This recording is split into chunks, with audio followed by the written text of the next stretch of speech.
Meals chapati రోటీ కాకుండా సంతృప్తిగా rice కూడా తినవచ్చు. Doctor rice sugar free rice, doctor rice diabetic rice, sugar పెన్సని బియ్యం, డాక్టర్ రైస్. జిఎన్నపేట గ్రామాన్ని ఈరోజు ప్రపంచ యావత్తు కూడాను చూసే ఒక పరిణామం ఈ కుగ్రామంలో చోటు చేసుకుంది. ఈ గ్రామంలో పుట్టినటువంటి నంబాళ్ళ కేశవరావు 45 ఏళ్ల క్రితం కుటుంబాన్ని వీడి విప్లవ బాట పట్టారు.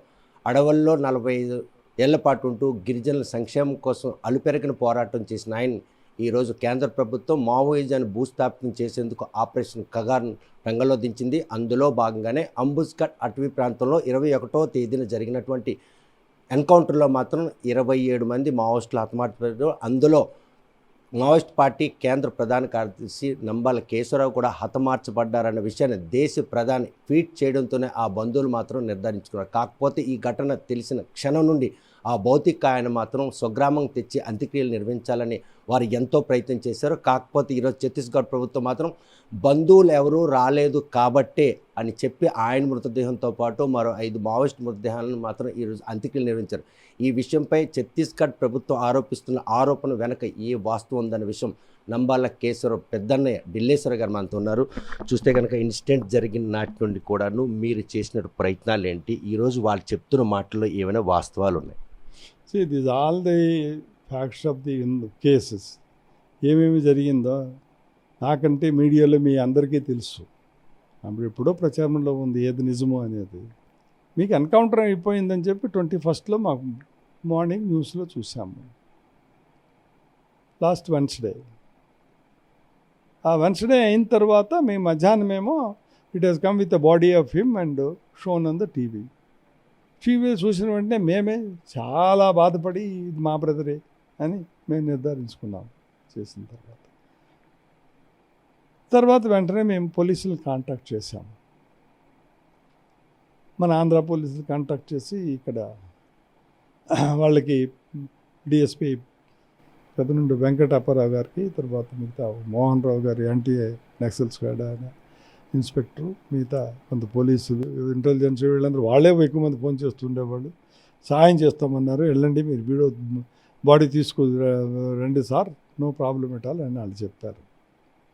తర్వాత ఛత్తీస్గఢ్ నుంచి ఏమో నారాయణపూర్ నుంచి ఒక DSP Amrita and SHO Narayanpur Narayan Yadav వాళ్ళు కూడా ఫోన్లు చేశారు. వాళ్ళు పోలీసులు కూడా చేశారు. మేము బాడీ ఇచ్చిస్తాం పంపించండి వెహికల్ అని చెప్పి మాకు చేశారు, పోలీసులకు చేశారని మాకు తెలుసు. సో నేను వెంటనే without any loss of time, because the body is get decomposed కాబట్టి ఆఫ్టర్ ఇమీడియట్ పోస్ట్ మార్టం మనం క్లెయిమ్ చేసుకుని తీసుకొచ్చేస్తే మంచిదని చెప్పించి with the proper papers and everything my sent my brother along with another 4 cousin brothers 5. వారితో పాటు మీ cousin బ్రదర్లో political వ్యక్తి కూడా తీసుకుని వెళ్ళి ఆయన కూడా ఇప్పుడు పొలిటికల్ ఉన్నారు. ఆయన్ని ఫస్ట్ టైం జగదల్పూర్ దగ్గరే ఆపేసి రీబ్యాక్ చేసే పరిణామం ఎందుకు వచ్చింది? పొలిటికల్ అని ఉన్నాడా లేదో నాకు తెలియదు. I have nothing to do any with population. He is out of love towards me as a cousin brother.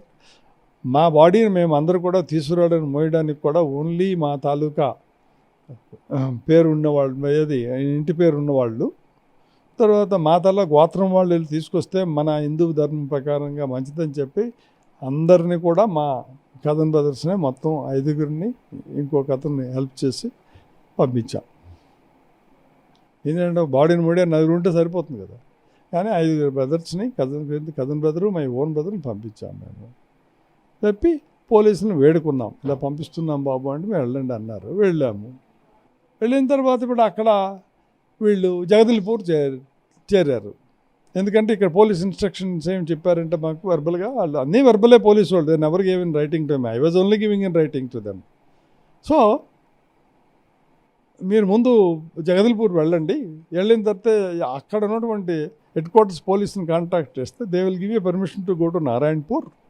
ఆ నారాయణపూర్ని అప్పుడు వెళ్ళి మీరు అప్పుడు బాడీ ఆ డిస్ట్రిక్ట్ హెడ్ క్వార్టర్స్లో ఉంది, హాస్పిటల్లో ఉంది బాడీ, ఇది అక్కడ ఎస్హెచ్ఓని కలిసి మీరు తెచ్చుకోవచ్చు అని అన్నట్టు చెప్తే మేము ముందు జగదల్పూర్ వెళ్ళాం. జగదల్పూర్ వెళ్ళి పోలీసుని కలిశారు మనవాళ్ళు, మా బ్రదర్ రాంప్రసాద్, మిస్టర్ రాజశేఖర్ గారు, తర్వాత వీళ్ళంతా కలిస్తే వీళ్ళందరూ కూడా తీసుకురావడానికి పోలీసుతో చాలా తిరుగుతూ అయితే వెయిట్ చేయండి అని చెప్పారు. ద పోలీస్ అరౌండ్ 2.5 years దాన్ని హెల్త్ దెమ్ దేర్ ఉంచారు అక్కడ. ఉంచి ఇదిగో ఏదో అని చెప్పేసి మీరు కన్ఫర్మ్ చేయండి, మీరు జెన్యున్ పీపులా లేకపోతే ఏమిటా, మీ తల్లికి ఆధార్ కార్డులు ఏంటి అన్నీ వాళ్ళు తీసుకున్నారు. రైటింగ్లో అన్నీ ఇచ్చారు. ఇవంతా చూశారు వీళ్ళు. చేసిన తర్వాత సడన్గా సీన్ చేంజ్ అయ్యి ఆ 2.5 hours 2 hours తర్వాత వెంటనే ఏమిటంటే అబ్యూస్ ఇందులో అబ్యూస్ చేసి you get out from here going to your border, you don't stay in the Chhattisgarh, you go to the Andhra border and your police are waiting there and accordingly what they say it you do it. ఎందుకు ఆ పరిణామం అక్కడ చోటు చేసుకుంది? తెలిసింది ఏమిటంటే అందులో ఉన్నటువంటి ఇప్పుడు మా కథను ఆయన రాజశేఖర్ ఉన్నాడు, ఆయనేమో ఇంతకుముందు వైసీపీలో ఉండేవాడు. తర్వాత ఇప్పుడు నాకు తెలియదు ఆయన ఏది ఇప్పుడు తెలుగుదేశంలో వచ్చాడని కూడా నాకు తెలియదు.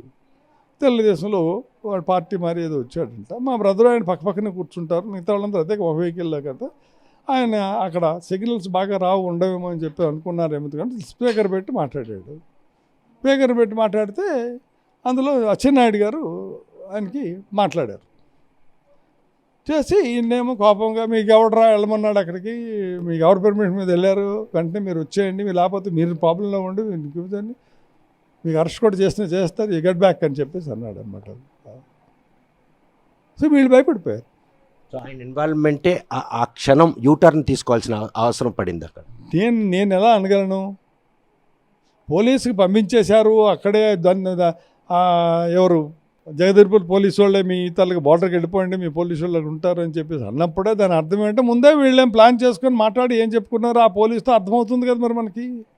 అయినా కూడా ఆ పరిమాణం అప్పుడే ఎందుకంటే అది. సో ఇక్కడికి వచ్చిన తర్వాత మా బ్రదర్ ఏమో ఓపెన్గా పక్కనే విన్నాడు కదా, వినేది అన్నయ్య ఇలా అంటున్నారు, మాకు వచ్చామని చెప్పి చాలా బాధపెడుతున్నారు ఆంధ్ర పోలీసు వాళ్ళు, ఇక్కడ పెట్టిన తర్వాత ఇక్కడేమో ఒక టీం ఉంది, వాళ్ళేమో మాకు తీసుకొచ్చేస్తున్నారు అని చెప్పి అంటే వాళ్ళు ఏదో ఎస్పీ ఆఫీస్కి తీసుకెళ్లారట. ఏది డిఎస్పీ ఎవరో మళ్ళీ రెండో రోజు కూడా పిలిచారట. పిలిచి వీళ్ళందరికీ పెట్టి భయపెట్టి మీరు వెళ్తే మీకు will not arrest you, will not see like this, will be serious అని యూ అని చెప్పేసి వాళ్ళు ఏదో ఆయన ఎవరో చెప్పారని చెప్పేసి. సో ఈ పరిస్థితులను చెప్పారు నాకు. అప్పటికే నేను ఎప్పుడైతే ఈయన ఫోన్ చేసి అని చెప్పారో నాకు, నేను ఎస్పీకి కలిశాను. నేను శ్రీకాకుళం ఎస్పీ గారికి మహేంద్ర రెడ్డి మహేశ్వర్ రెడ్డి గారిని కలిశాను. నేను వైఫ్తో మా ఫ్యామిలీతో వెళ్ళి కలిశాను నేను. ఎందుకంటే అభ్యర్థించాలని ఫ్యామిలీతోని, మాకు మా బాడీ అని ఇప్పించినట్టు చేయండి సార్, సహకరించి మీరు అది చేయాలని చెప్పేసి. సో ఆయన కనీసం యాజ్ ఎ పోలీస్ ఆఫీసర్గా you will hit your request అని చెప్పి. సో వెళ్ళి ఆయనతో చాలా జెంట్లమెన్గా బిహేవ్ చేశాడు, మాట్లాడాడు. No problem at all with him. దాన్ని he was telling to me all other things. And ఆయన తాలూక 3 డిస్ట్రిక్ట్లు కూడా నాయనపూర్ అంతా నా బ్యాచ్మేట్సేనండి, నేను సాయం చేస్తానని చెప్తూనే అలా సాగదీస్తూ ఆయన ఏం చెప్పాడంటే, బాడీకి మాత్రం మీరు తెచ్చుకోవడానికి అవకాశం ఉండకపోవచ్చు, మీరే వీళ్ళు అక్కడ ఎందుకు చేయకూడదు, వీళ్ళు అంతిమ సంస్కారాలు అన్నారు. నాకు అప్పుడు ఐ వాజ్ షాక్డ్. అలా ఏంటంటారండి సార్, మేము చేయవలసింది అంతిమ సంస్కారాలు. నేను వెళ్ళి నాకు ఒక ఓల్డ్ మదర్ ఉంది, 85 years అబవ్ ప్లస్లో ఉన్నట్టు మదరు, మిగతా ఫ్యామిలీ మైసెల్ఫ్ నాకు under 2 surgeries of the so and so, నా మెడికల్ హిస్టరీ చూడండి. So I will not be able to go and do all these things కదా. అది ఒకటే కాకుండా నా తాలూకా సిస్టర్స్, బ్రదర్, మిగతా వాళ్ళు అందరూ కిత్ అండ్ కిన్ రిలేటివ్స్ అంతా మా విలేజెస్ అరౌండ్ అందరికీ సో అటాచ్డ్. వీళ్ళందరూ నన్ను తప్పడతారు కదా, తప్పు కదా ఇది చేయడం అది.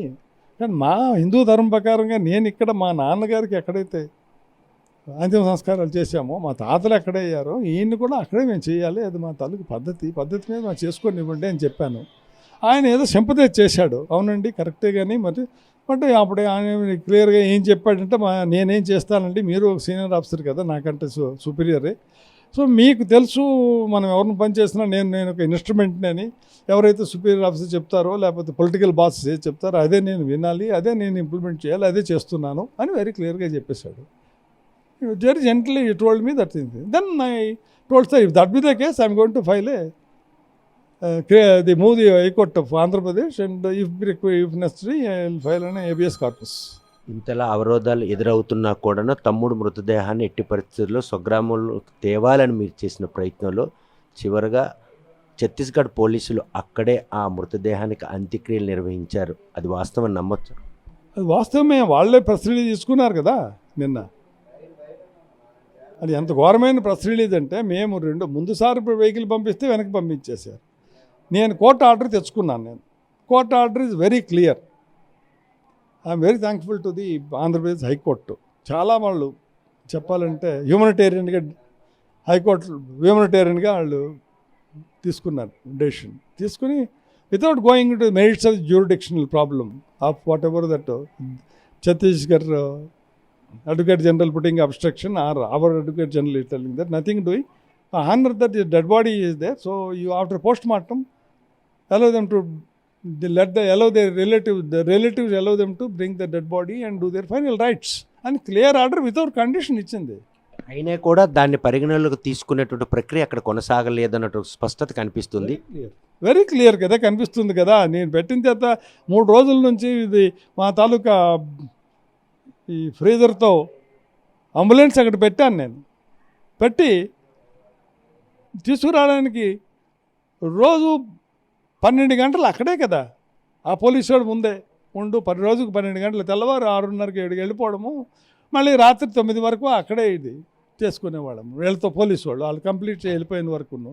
ఇంత ప్రాధాయపడిన వాళ్ళు ఇవ్వలేదు కదా. అన్ని డాక్యుమెంట్లు ఇచ్చి అన్నీ కోర్టు ఆర్డర్ ఇచ్చి సర్వ్ చేసి అన్నీ చేసిన తర్వాత ఇప్పుడు ఏమైంది ఇప్పుడు నిన్న మాకు తెలియకుండా సీక్రెట్గా వాళ్ళు అన్నీ పుట్ చేశారు, రేదర్ క్రిమేట్ చేస్తారని చెప్తున్నారు. ఆ వీడియోలు ఏమో చూశాను నేను, పంపించారు ఎవరు అక్కడ, వాళ్ళ ప్రెస్ రిలీజ్లో పెట్టింది. చూస్తే ఏం చేశారు ఇప్పుడు, ఏవో చితి పేర్చారు కర్రలతోనే, దాని మీద ఏమో బాడీలు పెట్టి ఈ పెట్రోల్ పోసి తగలబెట్టేస్తున్నారు. ఇదే హిందూ సంస్కారం? అందులో పోలీసు వాడు చేయాలా సంస్కారం? ఫ్యామిలీ మెంబర్స్ అక్కర్లేదా చేసి? ఇప్పుడు మీరు స్టేట్మెంట్ ఏమి ఇచ్చారు? Statement we have done the cremation as per the procedure at మళ్ళీ అని చెప్తున్నారు. ఏంటి procedure? we had done the cremation since the bodies are disowned and not claimed by anyone.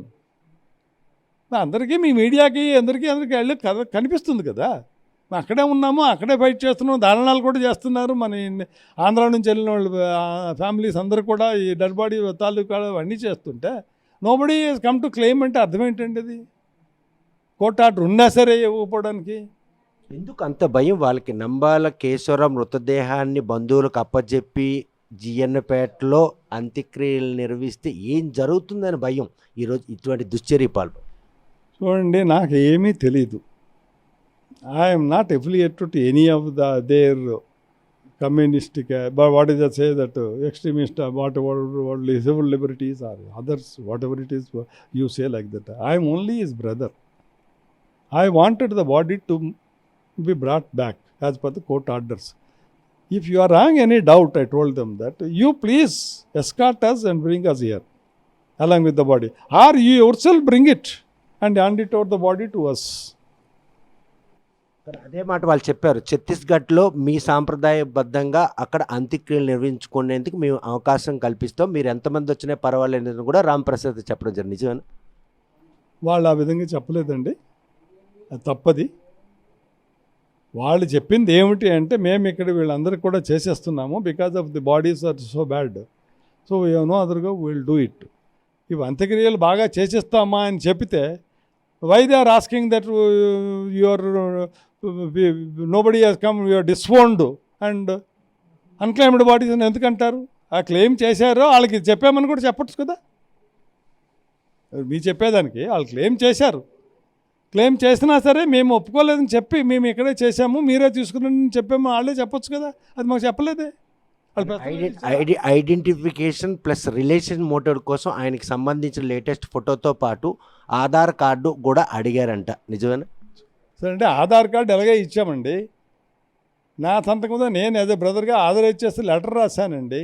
ఇక్కడ SHOకి రిసిప్ట్ రాసి ఇలా తెచ్చుకుంటున్నాము, మీరు కూడా సహకరించండి అని చెప్పి ఈయన రిసిప్ట్ కూడా వాళ్ళు ఎవరు తీసుకెళ్ళిపోయిన మిగతా వాళ్ళు నేను పంపించి అఫీషియల్గానే సిస్టమేటిక్గా వీళ్ళు పంపించి చేశానండి. కోర్టులకు ఆర్డర్ కూడా దానికి అటాచ్ చేసి పెట్టానండి. మా బ్రదర్ ఆధార్ కార్డు ఈ number Aadhaar my own younger brother last brother ఈ మిస్టర్ రామ్ ప్రసాద్ అని చెప్పానండి. What else proof you require? He has given is Aadhaar card original shown to them. Keshavarao గారు ఆధార్ కార్డు కూడా అడిగారు అంటే నిజం. అడిగితే ఇచ్చారు, ఫోటో కాపీ చేసి రమ్మన్నారు. ఆ కలర్ జిరాక్స్ చేసి ఇచ్చాడు మరీ ఉన్నాం ఆయనకి. అది కూడా నాకు ఫోన్ చేసి చెప్పాడు. అది వాట్ ఎల్స్ యూ రిక్వైర్? సంతకం పెట్టాడు దాని మీద. What else proof you require more than that? Aadhaar impression చేసి థంబ్ ఇంప్రెషన్ ఇటు తీసుకొని వెరిఫై చేసుకొని అయిపోయింది కదా. ఇది ఆధార్ కార్డు అవునా కాదా అంటే simple. Anywhere any bank anybody would do like that only. Why did not do like that? ఏ ఆధారాలు లేకపోతే డే 1 ఎన్కౌంటర్ తర్వాత మిమ్మల్ని అందరూ సంప్రదించారంటే ఆయన మీ బ్రదర్కి ఆ రోజే ఏకీపించినట్టే కదా. అంతే, తప్పకుండా ఎగ్రీ అవుతాను నేను. ఎందుకు ఎగ్రీ అవుతానంటే సంప్రదించారు అని మీరు అంటే ఏ సంప్రదించిన ఏమిటది? ఎవరితో సంప్రదించారు? అలాగే మీరు ఎందుకు స్టేట్మెంట్ అలా ఇచ్చుకొని డిస్వోండెంట్ అండ్ నాట్ క్లెయిమ్డ్ అంటారు? ఆయన క్లెయిమ్ చేయడానికి వచ్చాడని మీరే ఒప్పుకుంటున్నారు కదా. అప్పుడు మీనింగ్ అదే కదా. సంప్రదించామంటే అర్థం ఏంటి? I agree to the statement that సంప్రదించామంటే మీరు సంప్రదించారు అంటే మీరు అగ్రీ అయ్యారు. ఆడు వచ్చాడు, మీరు ఆధార్ కార్డు మీకు ఇచ్చాడు, ఆడు సంతకం కూడా పెట్టమన్నారు, పెట్టాడు, అన్నీ ఇచ్చారు. అంత తర్వాత what else you require further? If you got anything that we also call the asked them that you give any of the thing in writing so that we'll satisfy immediately will get from the online. Who told them also? They are nothing, they are not given anything in writing to us. ప్రస్తుతం మాత్రం జరగాల్సినటువంటి అంత్యక్రియ ప్రక్రియ పూర్తయిపోయిందని తెలిసినటువంటి వార్త నేపథ్యంలో ఆయన encounter చేయబడ్డ రోజు నుండి ఈ రోజు వరకు ఆ భౌతిక కాయం కోసం ఎదురు చూసిన బంధువులతో పాటు ఆయన అభిమానులు సంఘాలన్నీ కూడాను ఆశలు అడియాశలు అయిపోయినాయి. నెక్స్ట్ ఏం చేయబోతున్నారు ఇటువంటి దాష్టికానికి పాల్పడిన వారిపై? అది నేను ఎలా చెప్పగలనండి? You are asking to the family member who lost his brother. I'm elder brother. How can I answer your question? అంటే ఇది ఒక దాష్టికమైనటువంటి అంటే అమానవీయమైనటువంటి ఒక ఘటనగా ప్రతి ఒక్కరు కూడా ఆలోచింపచేసే ఒక పరిణామం. అది మీరు మీ విజ్ఞతకును ప్రజలకి తర్వాత ఉన్నటువంటి అన్ని సంఘాలు ఎవరైతే చెప్తున్నారో సేఫ్ గార్డర్స్ ఆఫ్ ది కాన్స్టిట్యూషన్కి వాళ్ళకే వదిలేస్తున్నాను. నేను ఫ్యామిలీ మెంబర్గా నేను నా తాలూకు బాధని నన్ను అన్యాయం చేసి మా ఫ్యామిలీని ఇలా మీరు మా బ్రదర్ బాడీ ఇవ్వకుండా మమ్మల్ని ఇంత కష్టపెట్టి చేయవలసిన బాధ ఎందుకు వచ్చింది అని నేను అడుగుతున్నాను. అంతే. దాష్టీకం మిగతా అన్నీ కూడా మీ విజ్ఞతకి వదిలేస్తున్నాను. మీరే కవర్ చేసి చెప్పండి. చూస్తే కనుక నంబాల కేశవరావు ఎన్కౌంటర్ కాబడ్డారు అన్న విషయం తెలిసిన వార్తను నిర్ధారించుకునేందుకు మాత్రం ఈరోజు ప్రధానమంత్రి ట్వీట్ను పరిగణనలోకి తీసుకున్నాం. గత ఏడాది డిసెంబర్ 6వ తేదీన ఎన్కౌంటర్ కాబడ్డానన్న వార్త ఉదంతులు మాత్రం నమ్మకపోయినా ఈసారి నమ్మిన వెంటనే ఆ మృతదేహాన్ని తెచ్చుకునేందుకు మాత్రం వారు చేసినట్టు ప్రతి ప్రయత్నంలో కూడా అడుగడుగున ఆటంకాల అవరోధాలు ఎదురైనా కూడాను వారందరినీ కూడాను అతిక్రమించి ఈరోజు మృతదేహాన్ని తెచ్చే ప్రయత్నంలో ఛత్తీస్గఢ్ పోలీసులు మాత్రం ఈరోజు ఏదైతే మృతదేహం ఉందో అది పూర్తిగా డీకంపోస్ట్ అయిపోయింది. డీకంపోస్ట్ అయిపోయినటువంటి ఆ మృతదేహాన్ని మాత్రం ఈరోజు ఖననం చేసేందుకు మాత్రం వీలు పడే పరిస్థితులు అంటే భౌతికాన్ని అందజేసేందుకు ఎటువంటి వీలు లేనటువంటి తరుణంలో బంధువులు ఎవరూ రాలేదు అన్న ఉద్దేశంతో ఈరోజు మాత్రం ఆయన భౌతికాన్ని అంత్యక్రియలు నిర్వహించారు.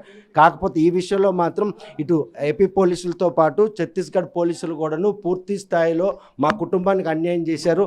ఆ అన్యాయం చేసిన క్రమంలో తన సోదరు భౌతికాన్ని ఊరికి తెచ్చి తన తండ్రిని ఖననం చేసిన దగ్గర అంత్యక్రియలు నిర్వహించాలని ఆయన ఆశలు మాత్రం అడియాశలయ్యి పెద్దన్నయ్యగా తాను చేసినటువంటి ఈ ప్రయత్నంలో తోటి సోదరులు కూడా అండగా నిలిచారు. కాకపోతే ఈ భౌతికాన్ని స్వగ్రామం తేవడం విషయంలో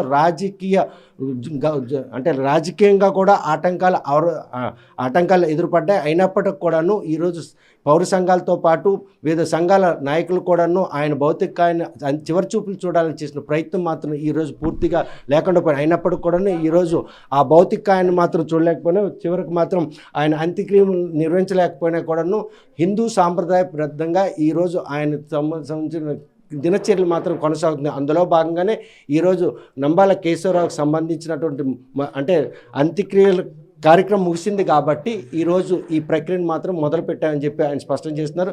తన తమ్ముడికి జరిగినటువంటి ఈ అన్యాయం విషయంలో తోటి మనిషికి వచ్చిన కష్టాన్ని పరిగణనలో తీసుకోకుండా రాజకీయ ప్రమేయంతో పాటు ఇటువంటి పరిణామాలు చూసుకోవడం చాలా బాధాకరం. ఈ విషయంపై ఈ రెండు రాష్ట్రాలకి తన తమ్ముడికి చేసిన అన్యాయం పై వారి విజ్ఞప్తిగా విడిచిపెడుతుందని స్పష్టం చేస్తుంది. మరి ఈ విషయంలో కేంద్ర రాష్ట్ర ప్రభుత్వాలు వారి కుటుంబాలకి ఏం సమాధానం చెప్తే వేచి చూడాల్సింది. వీడియో జర్నలిస్ట్ రామకృష్ణతో సత్యం, RTV శ్రీకాకుళం. ఇండియా పాకిస్తాన్ తాజా అప్డేట్స్ కోసం డౌన్లోడ్ చేసుకోండి RTV లైవ్ యాప్.